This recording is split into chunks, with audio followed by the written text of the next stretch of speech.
जैसा आप जानते हैं कि आज का हम पूरा दिन यानी 14 घंटे बिता रहे हैं पहली बार गृह मंत्री अमित शाह के साथ वोट पथ पर। अमित शाह किस तरह से अपनी प्लानिंग और एग्जीक्यूशन करते हैं वो जानने और समझने की कोशिश करेंगे। इस समय मैं मौजूद हूं ओडिशा के झारसुगुड़ा में।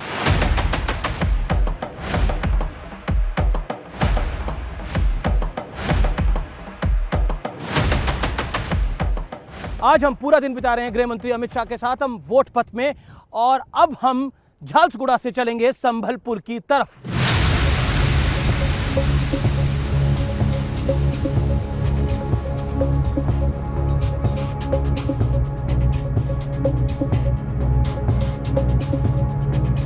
जय जगन्नाथ।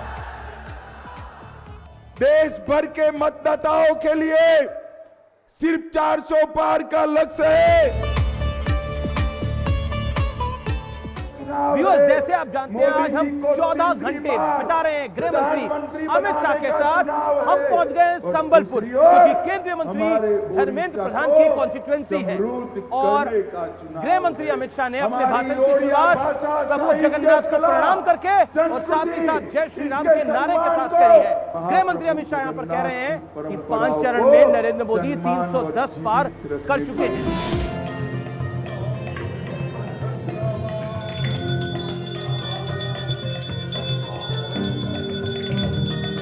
और जैसा आप जानते हैं आज हम 14 घंटे बिता रहे हैं गृह मंत्री अमित शाह के साथ। हम पहुंच चुके हैं संभलपुर के समलेश्वरी मंदिर।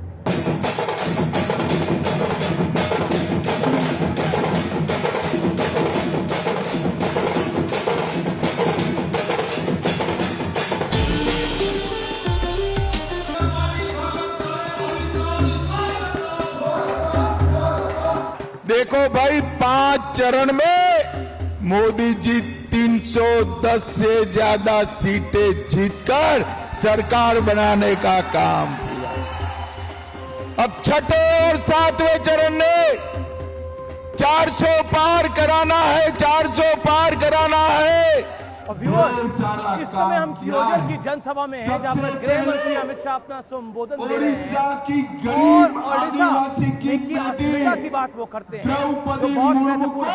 और दूसरी तरफ अमित शाह इस अपने संबोधन में ऊपर और नीचे यानी राज्य में बीजेपी की सरकार और केंद्र में मोदी की सरकार की बात करते हैं और कहते हैं डबल इंजन की सरकार ओडिशा को आगे लेके जाएगी।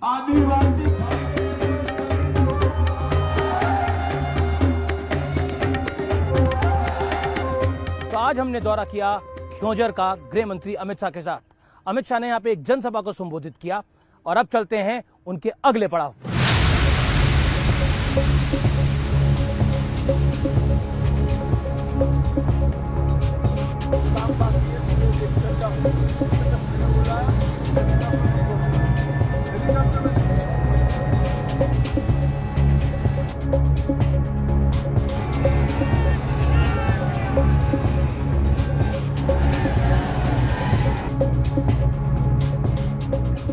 और अब हम पहुंच चुके हैं ढेंकनाल डिस्ट्रिक्ट में और इसके कामाख्या नगर टाउन में हम मौजूद हैं।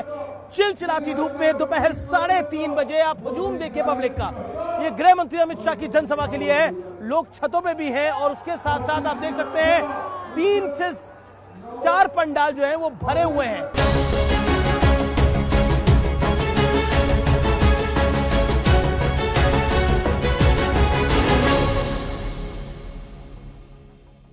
और अब हम पहुंच चुके हैं कोलकाता भुवनेश्वर से। आज का हम पूरा दिन बिता रहे हैं केंद्रीय गृह मंत्री अमित शाह के साथ। 14 घंटे अमित शाह के साथ जानने और समझने की कोशिश कर रहे हैं कि ये चुनाव किस ओर जा रहा है। वोट पथ में आज हमने लगभग 14 से 15 घंटे बिताए केंद्रीय गृह मंत्री अमित शाह के साथ। उनके साथ हम करीब ओडिशा की 4 रैलियों में गए और फिर अब हम कोलकाता में हैं और रात के लगभग 11 बज रहे हैं जब हम ये संवाद कर रहे हैं। तो अमित जी, ये चुनाव आखिरी दौर में अब लगभग पहुंच चुका है। 5 चरण समाप्त हो गए हैं और आप दावा कर रहे हैं कि चौथे चरण के बाद ही बीजेपी को 270 के पार चली गई है। तो ये कॉन्फिडेंस है या ओवर कॉन्फिडेंस? मैं मानता हूं कि हमारी स्थिति काफी अच्छी है। हम 400 पार करेंगे। हर जगह पे हर चरण के बाद और चुनाव की रैलियों के बाद मैं कार्यकर्ताओं के से फीडबैक लेता हूँ। जो जमीन पर लड़ाई लड़ते हैं, हमारे जो लोगों के संपर्क में होते हैं, हमारे विरोधी दलों की रणनीति को जो जमीनी स्तर पर जी इसका मुकाबला करते हैं, तो मुझे लगता है किसी भी सर्वे से असेसमेंट करीब करीब सत्य के नजदीक हो। 2004 में यूपीए 1 की कांग्रेस की सरकार आई तो 145 सीटें उनकी आई और 2009 में जब सरकार रिपीट हुई तो 206 सीटों के साथ हुई। तो तीसरी टर्म की गवर्नमेंट थोड़ी टफ रहती है, हमने वर्ल्ड वाइड ये देखा है। क्या आपको लगता है अमित भाई कि बीजेपी के लिए ये आसान क्यों है? देखिए, ऐसे कोई ट्रेंड्स के आधार पर चुनाव के नतीजों का आकलन नहीं होता है। ट्रेंड्स की बात करनी है तो इस देश में 30 साल से हंग पार्लियामेंट चलती थी। 14 में पूर्ण बहुमत की सरकार आई, 19 में फिर पूर्ण बहुमत की सरकार आई। तो ट्रेंड्स तो तोड़े हैं हमने, कई बार तोड़े हैं, और इस बार भी तीसरी बार भारतीय जनता पार्टी की मोदी जी के नेतृत्व में पूर्ण बहुमत की सरकार आएगी और एनडीए 400 पार करेगा। अगर 272 का आंकड़ा, जादुई आंकड़ा पार भारतीय जनता पार्टी नहीं कर पाती तो प्लान बी क्या होगा बीजेपी का? कोई प्लान बी नहीं है, इसका क्वेश्चन डज नॉट अराइज। जी, प्रियंका गांधी ने एक हाल ही में इंटरव्यू दिया था और उस इंटरव्यू में कहा कि कांग्रेस की वजह से इस देश के अंदर लोकतंत्र है। अगर एक चाय वाला भी प्रधानमंत्री बना है तो वो कांग्रेस की देन है। अब मुझे नहीं मालूम है ये लोग क्या बोल रहे हैं। कांग्रेस पार्टी की वजह से देश के लोकतंत्र पर भयंकर कुठाराघात कई बार हुए। प्रियंका जी की दादी ने इमरजेंसी डाली थी, 1,30,000 लोगों को बिना कारण जेल में डाल दिया था। सारे अखबारों के editorial information and broadcasting minister तय करते थे। उनको शायद इतिहास मालूम नहीं है, ना किसी ने ब्रीफ किया है शायद उनको। कांग्रेस के वजह से लोकतंत्र नहीं है, इस देश की 130 करोड़ की जनता की वजह से इस देश में लोकतंत्र है। क्योंकि हमारे यहाँ लोकतंत्र की स्पिरिट सालों पुरानी है और अब ये पाताल से गहरी हो चुकी है, इसको कोई नहीं बदल सकता। क्या आपको लगता है, क्योंकि आप अपने भाषणों में बोलते हैं, प्रधानमंत्री मोदी भी कहते हैं कि इंडिया अलायंस जो है, इंडिया गठबंधन जो है, वो 5 साल में 5 प्रधानमंत्री देगा, और नहीं, पहले समझ लो भाई, हमने नहीं कहा है। इंडी गठबंधन के एक नेता ने कहा है कि हमारे पास अभी नेता नहीं है, हम बारी बारी एक साल सत्ता संभालेंगे। वो कहते हैं हमारे पास युवा भी है, हमारे पास बुजुर्ग भी है, हमारे पास हर वर्ग का नेता है, तो हम नेता तय कर लेंगे, सरकार बन जाए एक बारी। नहीं, वो नहीं, वहां तक नहीं रुकते। 5 साल एक प्रधानमंत्री बनाएंगे, वहां तक जाते हैं। जी, क्या आपको लगता है कि प्रियंका गांधी ने एक अपने कार्यक्रम में बोला कि इस बार रायबरेली की जनता जो है वो सिर्फ एक सांसद नहीं चुन रही, वो प्रधानमंत्री को चुन रही है। क्या आपको लगता है विपक्ष भी थोड़ा कॉन्फिडेंट हुआ है बीते 5 चरणों में? तो रायबरेली की सीट जीतने के लिए शायद उन्होंने कहा होगा, वो भी जान रहे हैं, मुझे तो मालूम नहीं, मगर उनका वैकेशन का प्लान भी तय होगा 4 तारीख के बाद का। लेकिन उद्धव ठाकरे भी कह रहे हैं कि मैं तो मोदी जी को पूर्व प्रधानमंत्री कहा करूंगा, मैं तो शपथ ग्रहण का न्योता देता हूं अमित शाह जी को और प्रधानमंत्री मोदी को।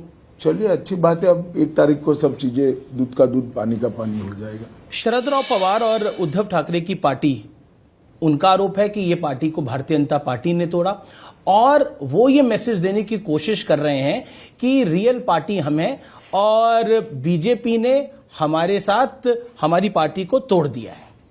देखिए, मुझे एक बात बताइए, अगर शरद पवार जी अजीत पवार को अपना वारिस घोषित करते तो पार्टी टूटती क्या? और उद्धव जी अपने बेटे की जगह एकनाथ शिंदे को आगे करते तो पार्टी टूटती क्या? इनकी पार्टियां अपने पुत्र पुत्री मोह के कारण टूटी हैं और वो कहीं और जाकर कारण ढूंढ रहे हैं, तो उनको कभी सफलता नहीं मिलेगी। लेकिन क्या आपको लगता है कि वो एक नीचे की तरफ एक सिंपैथी का मैसेज देने में कामयाब रहे? देखिए, सिंपैथी उनके लिए रहती है जिनके साथ अन्याय हो। उद्धव जी ने तो अपने सिद्धांत, अपना गठबंधन जी तोड़कर हमें डीच करने का काम किया था। मैं नहीं समझता इनको किस प्रकार की सिंपैथी की अपेक्षा है। आपके पास महाराष्ट्र के भी ट्रेंड्स आए होंगे, क्या कहना चाहते हैं आप महाराष्ट्र में? देखिए, महाराष्ट्र में कमोबेश हम हमारी स्थिति को बनाकर रखेंगे, इसमें कोई बड़ा उलटफेर नहीं होगा। आपकी टैली इंप्रूव हो सकती है महाराष्ट्र में? अभी बाकी है थोड़ा चुनाव, परंतु मैं मानता हूं कि हम हमारा बेस बनाकर रखेंगे।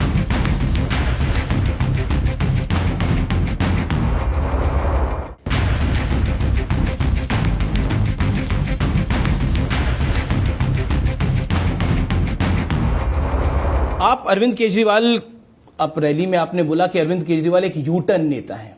किस कारण से आपने बोला? कारण भी मैंने रैली में बताया है। अब आप इंटरव्यू लंबा करना चाहते तो फिर से बता देता हूं। इन्होंने कहा था कि हम भ्रष्टाचार के खिलाफ लड़ाई लड़ रहे हैं, पॉलिटिक्स में कभी नहीं आएंगे। और फिर पॉलिटिक्स में आगे पार्टी बनाई, अन्ना बेचारे डालेगांव सिद्धि चले गए। फिर कहा मैं कभी मुख्यमंत्री नहीं बनूंगा, 3 बार मुख्यमंत्री बन गए। इन्होंने शपथ पत्र पर कहा था हम सरकारी सुविधाएं नहीं लेंगे। बंगलो भी ले लिया, गाड़ी भी ले लिया, सिक्योरिटी भी ले ली, और बंगलो ऐसा बना दिया कि जो 2-3 बंगलों को तोड़कर गैर कानूनी तरीके से अपना बंगलो बनाने का उन्होंने काम किया है। मैं मानता हूं कि ये सारी चीजें यू टर्न से भी बड़ी भयानक है। उन्होंने कांग्रेस के करप्शन के खिलाफ बात करी। उन्होंने कहा कि मैं आऊंगा तो शीला दीक्षित के करप्शन में वो जेल में जाएगी। आज वही कांग्रेस के साथ मिलकर वो हमारे सामने चुनाव लड़ रहे हैं। तो सीरीज ऑफ यू टर्न लेने का काम श्री केजरीवाल ने किया। अरविंद केजरीवाल अपनी रैलियों में अक्सर कहते हैं कि 2 जून के बाद मैं जेल जाऊंगा नहीं जाऊंगा, ये तय करेंगे 4 जून के नतीजे। इंडिया अलायंस अगर सरकार में आता है तो मुझे जेल नहीं जाना पड़ेगा। जहां तक मेरी समझ है उनको 1 जून को ही जाना है, सरेंडर करना है। तो 4 जून को तो वो जेल में ही होंगे। लेकिन आपने भी एक स्टेटमेंट दी कि ये स्पेशल ट्रीटमेंट है। नहीं, मैंने तो जजमेंट के बारे में जी, केजरीवाल जी के बारे में नहीं किया है। क्यों आपको लगता है कि ये जजमेंट खास है? देखिए, किसी भी व्यक्ति को अपने कामकाज के लिए इस तरह से इंटरिम बेल नहीं मिला है। मानो कोई चार्ट अकाउंटेंट होगा, कोई इंडस्ट्रियलिस्ट होगा, कोई किसान की बुआई का समय हुआ होगा, कोई हज्जाम की दुकान चला रहा होगा, तो उनके भी तो कामकाज है। उनको इस प्रकार के इंटरिम बेल कभी नहीं मिले।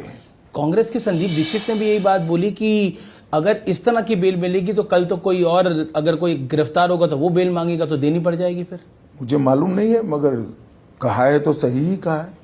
जी, एक और खुलासा हुआ है आम आदमी पार्टी के बारे में। 7 करोड़ रुपए की फॉरेन फंडिंग हुई है, ईडी की जांच चल रही है, कागज भी न्यूज 18 के पास है। क्या कहना चाहते हैं आप? मैं कुछ कहना नहीं चाहता क्योंकि मैंने इस मामले को पूरी तरह से देखा नहीं।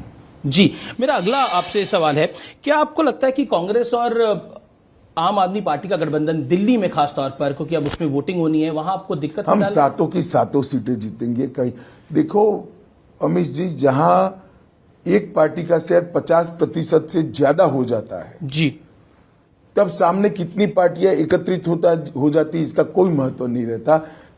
दिल्ली के दोनों चुनाव में हम 50% से ज्यादा वोट शेयर प्राप्त किए। जी, इस बार भी आपको लगता है कि 2019 रिपीट 7 की 7 सीट जीतेंगे? जी, एक सवाल, क्योंकि आपने शेयर बाजार में पीछे एक स्टेटमेंट दिया था, हालांकि हम मार्केट को समझते हैं, लेकिन उसके बाद बाजार वो चढ़ गया स्टॉक मार्केट्स के अंदर। मेरे स्टेटमेंट के कारण नहीं चढ़ता है भाई। जी, और अगला सवाल मेरा है राम मंदिर को लेकर। क्या आपको लगता है कि आप बार बार राम मंदिर का जिक्र लेकर आते हैं, प्रधानमंत्री राम मंदिर का जिक्र लेकर आते हैं, आपके कार्यकर्ता नेता राम मंदिर के नारे लगाते हैं, ऑपोजिशन का मानना है कि बीजेपी राम मंदिर को भी पॉलिटिसाइज कर रही है और कैश करना चाहती है 2024 के लोकसभा चुनाव में? देखिए, ये मुद्दा तब खड़ा होता है जब इन्होंने राम मंदिर की प्राण प्रतिष्ठा में हिस्सा नहीं लिया। अगर वो ले लेते तो वहीं पर बात समाप्त होनी। उनको देश की जनता को बताना चाहिए कि राम मंदिर की प्राण प्रतिष्ठा में वो लोग क्यों नहीं गए। ये एपीसमेंट की पॉलिटिक्स करने के लिए नहीं गए। इसलिए बार बार ये मुद्दा चुनाव में मुद्दा बन जाता है। जी, आप अपनी रैलियों में अक्सर बात करते हैं और कहते हैं, आरोप लगाते हैं कि विपक्ष जो है वो इस देश को शरिया के हिसाब से चलाना चाहता है। ये हमारी बात नहीं है, उन्होंने ही कहा है, अपने घोषणा पत्र में कहा है कि हम पर्सनल लॉज को इंट्रोड्यूस करेंगे। तो पर्सनल लॉ कौन सा है भाई? एक ही है, मुस्लिम पर्सनल लॉ। लेकिन कांग्रेस से मैंने सवाल पूछा, उन्होंने बोला मिस रिप्रेजेंट कर रही है भारतीय जनता पार्टी हमारे घोषणा नहीं पत्र तो वो को। पर्सनल लॉज के क्या कहना चाहते हैं उसकी स्पष्टता करे देश की जनता के सामने कि हम मुस्लिम पर्सनल लॉ की बात नहीं कर रहे हैं। उनको कर देनी चाहिए स्पष्टता। लेकिन फिर आप भी तो अपना वोट बैंक साध रहे हैं इससे। नहीं, वोट बैंक कहां से सधेगा हमारा? मुस्लिम वोट बैंक वो साधने का प्रयास करें हम तो। आप दूसरा, मेरा सवाल है, आप ऐसा नहीं है भाई। उनके घोषणा पत्र में जो चीज है इसको हम जनता के सामने रख रहे हैं।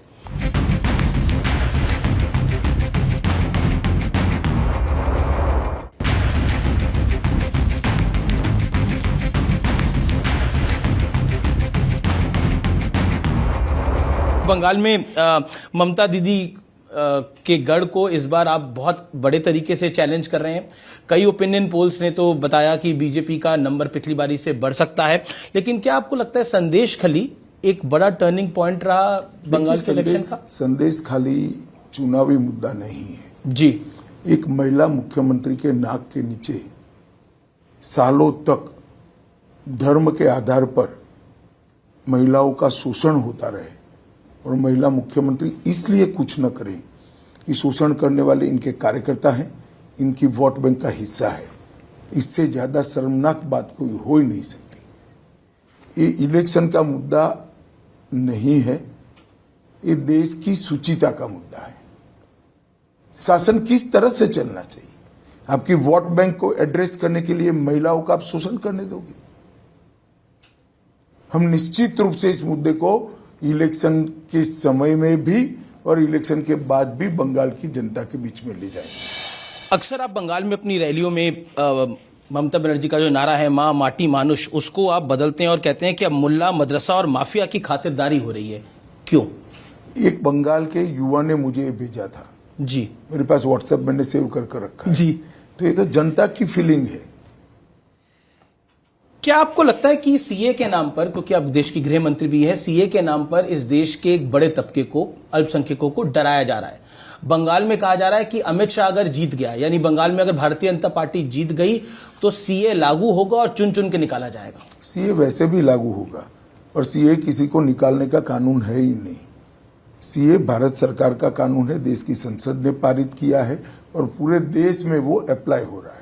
आज हम आपके साथ ओडिशा में थे, आपकी कई जनसभाएं हुई, भारी भरी धूप में भी काफी जनता जनार्दन थी वहां पर। एक मुद्दा जो कि भारतीय जनता पार्टी वहां पर उठा रही है वो है कि ओडिशा में ऑफिसर वर्सेस पॉलिटिशियन को मुद्दा बना रही है। क्या आपको ऑफिसर से समस्या है? मुझे कोई समस्या नहीं है। उड़िया जनता के अंदर ये समस्या है जी कि उड़ीसा पर तमिलनाडु से आए हुए ऑफिसर कैसे शासन कर सकते हैं, एज अ अफसर नहीं, as a politician, as a मुख्यमंत्री। और वहां पर जनता में उड़िया प्राइड का मुद्दा बना हुआ है। अब उड़ीसा की जनता ने तय करना है। हम तो जनता की आवाज को रिप्रेजेंट कर रहे हैं। और ओडिशा में को लेकर आप कितने कॉन्फिडेंट हैं? विधानसभा इलेक्शन भी है, उधर लोकसभा इलेक्शन भी है, सीटों का नंबर? देखिए 17 से ज्यादा सीटें भारतीय जनता पार्टी की लोकसभा में आएगी और हम निश्चित रूप से वहां पूर्ण बहुमत की सरकार बनाएंगे। जी। मैं कश्मीर की बात करते देता हूं। कश्मीर में नरेंद्र मोदी की सरकार ने बहुत काम किया है और इस बार बम्पर वोटिंग भी हुई है।